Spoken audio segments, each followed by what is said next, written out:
పాకిస్తాన్ 26/11 తరహా దాడులు చేయడానికి భారతదేశంలో మరో పెద్ద కుట్ర చేస్తోందా అంటే ఎస్, మన నిఘా వర్గాలు అవుననే సమాధానం చెబుతున్నాయి.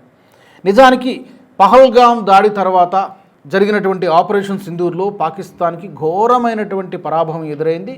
చైనా అండదండలు ఉన్నప్పటికీ కూడా బొక్కబోర్ల పడింది పాకిస్తాన్. కేవలం 88 గంటల ఆపరేషన్లో 3 చెరువులు నీళ్లు దాగించింది మన భారత సైన్యం. దీనికి ఎప్పుడెప్పుడు ప్రతీకారం తీర్చుకోవాలని చెప్పి ఈ కుక్కతోక వంకర బుద్ధి కలిగినటువంటి పాకిస్తాన్ అన్ని పన్నాగాలను చేస్తోంది. అందుకనే మనము ప్రతి నెల రోజులకు ఒకసారి, నెల రోజుల్లో 1-2 సందర్భాల్లో దేశంలో ఎక్కడో ఒక చోట టెర్రర్ మాడ్యూల్స్ బయటపడుతూ ఉన్నాయి. మన భద్రతా సిబ్బంది పట్టుకుంటూ ఉన్నారు, వాటిని బస్ట్ చేస్తున్నారు. ఇప్పుడు మరొక సంచలన వీడియో ఫుటేజ్ ఒకటి బయటపడింది. ఏంటది అంటే లష్కరే తోయిబా విడుదల చేసినట్టుగా చెబుతూ ఉన్నారు. లష్కరే తోయిబా సంస్థ హఫీజ్ సయీద్కు చెందినటువంటి ఉగ్రవాద సంస్థ. ఈవెన్ భారతదేశంలో జరిగినటువంటి చాలా ఉగ్రవాద దాడులకు ఈ రెండే ప్రధానమైనటువంటి కారణాలు. ఒకటి జేఈఎం, జైషే మొహమ్మద్, మసూద్ అజర్ దానికి చీఫ్, దీనికి హఫీజ్ సయీద్, లష్కరే తోయిబా చీఫ్. ఇప్పుడు ఈ సంస్థ, ఈ ఉగ్రవాద సంస్థ ఆధ్వర్యంలో పాకిస్తాన్లో ఉన్నటువంటి మంగ్లా డ్యామ్ దగ్గర లష్కరే తోయిబాకు చెందినటువంటి కొంతమందికి ట్రైనింగ్ ఇస్తుంది. వాటర్లో ఈతలు కొడుతూ ఉన్నారు. దేనికి ఇదంతా జరుగుతోంది అంటే కనుక ఈ వీడియోలో వాళ్ళు ఈత కొట్టడంతో పాటు ఎక్కువసేపు ఏ విధంగా నీటిలో ఉండాలి, శ్వాస తీసుకోకుండా, స్కూబా డైవింగ్, హై స్పీడ్ బోట్ని ఎలాగా నడపాలి, రాత్రి వేళల్లో నీటి మార్గాల్లో ఏ విధంగా కదలాలి, శత్రువులు కంటికి చిక్కకుండా ఏ విధంగా కదలాలి. అప్పుడు కూడా అదే కదా 26/11 దాడుల్లో కూడా ఏదో ఒక చిన్న పడవ మీద ఒక 10 మంది ఉగ్రవాదులు వచ్చి దేశం మొత్తం కూడా ఉలిక్కి పడేలా చేసి ముంబై నగరాన్ని మొత్తం కొన్ని గంటల పాటు కంట్రోల్లో పెట్టుకున్నటువంటి పరిస్థితి.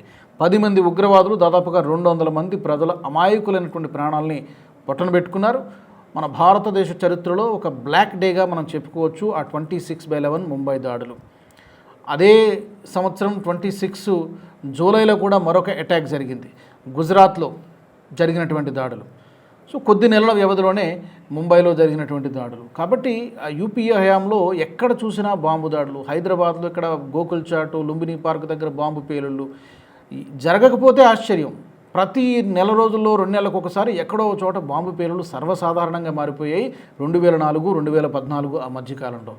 ఇప్పుడు ఆ పరిస్థితి లేదు. బోర్డర్స్లో అక్కడక్కడ కొంత ఉద్రిక్త వాతావరణం ఉన్నప్పటికీ వితిన్ ద కంట్రీ, దేశం లోపల మాత్రం సురక్షితంగానే భారత ప్రజలు స్వేచ్ఛగా ఊపిరి పీల్చుకోగలుగుతున్నారు. అలాంటి పరిస్థితి లేదు ఇప్పుడు, అదృష్టవశాత్తు. ఆ క్రెడిట్ డెఫినెట్గా కేంద్ర ప్రభుత్వానికి, భద్రతా సంస్థలకు, మన నిఘా సంస్థలకు తప్పకుండా ఇచ్చి తీరాల్సిందే. ఇప్పుడు లష్కరే తోయిబా ఈ మ్యారిటైమ్ వింగ్ అంటే వాటర్ వార్, నీటి యుద్ధం చేయడానికి లష్కరే తోయిబా సిద్ధమవుతోంది.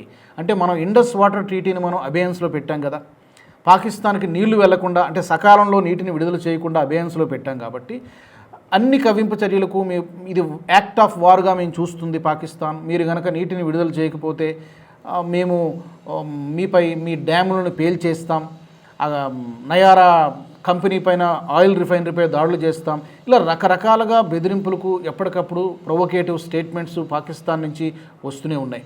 నిజానికి బ్యాక్గ్రౌండ్లో వర్క్ జరుగుతున్నట్టుగానే కనబడుతోంది. ఈ తాజాగా విడుదలైనటువంటి ఈ సముద్రంలో ఈ లష్కరే తోయిబా ఉగ్రవాదులు ఈత కొడుతున్నటువంటి విజువల్స్ చూస్తే డెఫినెట్గా సంథింగ్ బిగ్ ఈజ్ గోయింగ్, ఏదో జరుగుతోంది, పెద్ద దాడికి కుట్ర జరుగుతోంది, లష్కరే తోయిబా చేస్తోంది అనేటువంటి విషయం చాలా స్పష్టంగా అర్థమవుతుంది. దానికి వాళ్ళు పెడుతున్నటువంటి పేరు ఏంటంటే వాటర్ వార్. మనం ఇండస్ వాటర్ ట్రీటీతో వాళ్ళకి చెప్పాం కాబట్టి దానికి సమాధానంగా మేము వాటర్ వార్ ఏంటో చూపిస్తాం అని చెప్పి పాకిస్తాన్ ప్లాన్ చేస్తున్నట్టుగా కనబడుతోంది. నిజానికి ఇది అప్రమత్తంగా ఉండాల్సినటువంటి సమయం. ఎందుకంటే పీఓజేకే ఏరియాలో, ప్రాంతంలో ఉన్నటువంటి టెర్రర్ క్యాంపులు కూడా మళ్ళీ రీయాక్టివేట్ అయ్యాయి కొద్ది నెలల క్రితమే.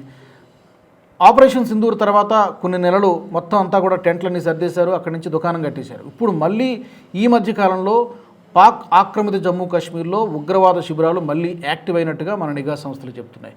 అండ్ దేశంలో ఎక్కడ చూసినా కూడా చొరబాట్లు, పంజాబ్ బోర్డర్లో కానీ, అటు బెంగాల్, పశ్చిమ బెంగాల్ బోర్డర్లో కానివ్వండి, రాజస్థాన్ బోర్డర్లో కానివ్వండి, చొరబాట్లు దేశంలోకి చొచ్చుకు రావడానికి చాలా ప్రయత్నాలు జరుగుతున్నాయి. వాటిని కూడా మన భద్రతా దళాలు తిప్పికొడుతున్నాయి. కానీ 100 ప్రయత్నాలు చేస్తే 99 సార్లు అడ్డుకున్న ఒక్కసారి కనుక ఎక్కడో చిన్న తప్పిదం జరిగితే ఆ ఒక్క తప్పిదం చాలు ఉగ్రవాదులకి దేశంలో విధ్వంసం సృష్టించడానికి. సో అలాంటి మరొక విధ్వంసం సృష్టించడానికి గుజరాత్లో ఏదైతే సిరీస్ ఆఫ్ బ్లాస్ట్లో 70 నిమిషాల వ్యవధిలో దాదాపుగా 21 బాంబు పేలుళ్ళు జరిగాయో, అలాగే ముంబైలో జరిగినటువంటి మారణహోమం ఏదైతే జరిగిందో అలాంటి గుర్తుల్ని మరొకసారి భారతదేశానికి ఇవ్వాలి, భారతదేశంలో చేయాలని చెప్పి అటు జైషే మహమ్మద్ కంకణం కట్టుకుంది, ఇటు లష్కర్ ఏ తోయిబా కూడా తీవ్రమైనటువంటి ప్రయత్నాలు చేస్తుంది. మసూద్ అజర్ అయితే ఆపరేషన్ సింధూర్లో వాళ్ళ కుటుంబ సభ్యులు దాదాపుగా 9 మంది 10 మంది చనిపోయారు కాబట్టి దానికి రివెంజ్ తీర్చుకోవాలని చెప్పి మసూద్ అజర్ కూడా మహిళా జిహాదీలను కూడా తయారు చేసి ఉగ్రవాద వాళ్ళకు కూడా శిక్షణ ఇస్తున్నారు. ఇంతవరకు యువకులే బలిదానాలు చేశారు, ఇక్కడి నుంచి కూడా యువతులు కూడా ఈ జిహాదీ ఉద్యమంలో పాల్గొనాలి, మీరు కూడా జిహాదీలుగా మారాలంటూ ఆ మధ్య ఒక ఆడియో టేప్ కూడా మసూద్ అజర్ది వైరల్ అయింది. సో చాలా పెద్ద కుట్రలు జరుగుతున్నాయి భారత్కి వ్యతిరేకంగా, బోర్డర్ లోపట, దేశం బయట కూడా. ఇంకో పక్క బంగ్లాదేశ్ కూడా పాకిస్తాన్కి ఈ మధ్య జత కలవడంతో మరింత పెద్ద ఎత్తున భారత్కి ముప్పు పొంచి ఉంది అనేటువంటి విషయం చాలా స్పష్టంగా అర్థమవుతుంది. అందుకనే ఎన్ఐఏ, ఐబీ, పోలీసులు, యాంటీ టెర్రర్ స్క్వాడ్ అందరూ కూడా హై అలర్ట్లో ఉన్నారు, అప్రమత్తంగా ఉన్నారు. ఈ వీడియో మీకు నచ్చినట్టయితే లైక్ చేయండి, 10 మందికి షేర్ చేయండి, అలాగే కామెంట్ల రూపంలో మీ అభిప్రాయాలను మాతో పంచుకోండి. Nationalist hub group of channels ను సబ్స్క్రైబ్ చేసుకుని తెలుగునాట జాతీయవాద జర్నలిజాన్ని ప్రోత్సహించండి. ఈ వీడియో కింద ఉన్న బెల్ ఐకాన్ పై క్లిక్ చేయడం మర్చిపోవద్దు.